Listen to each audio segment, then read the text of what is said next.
बांगलादेशमधील हिंसाचाराचा नाशकातील कांदा निर्यातीला फटका। सीमेजवळील कांद्याचे शेकडो ट्रक अडकले, कोट्यावधींचं नुकसान।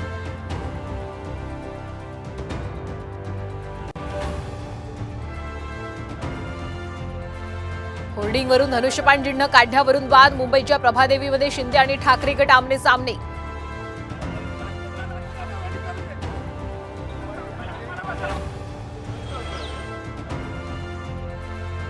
दिल्लीत आज उद्धव ठाकरे, सोनिया गांधी, राहुल गांधींसह काँग्रेसच्या नेत्यांची महत्त्वाची बैठक। भवियाच्या जागा वाटपावर चर्चेची शक्यता।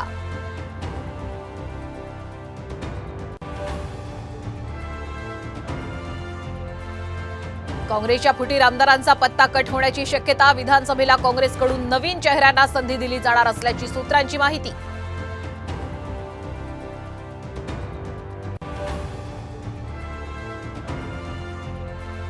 शरद पवारांची महत्त्वाची पत्रकार परिषद। विधानसभा निवडणुकीच्या पार्श्वभूमीवर मोठी घोषणा करण्याची शक्यता।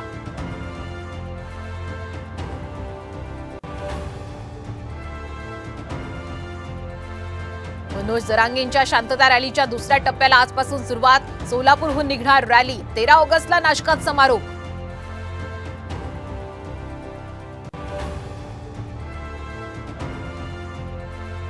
भारताच्या विनेश फोगटने पॅरिस ऑलिम्पिकमध्ये रचला इतिहास। 50 किलो वजनी गटामध्ये क्युबाच्या खेळाडूला पराभूत करत अंतिम फेरीत धडक।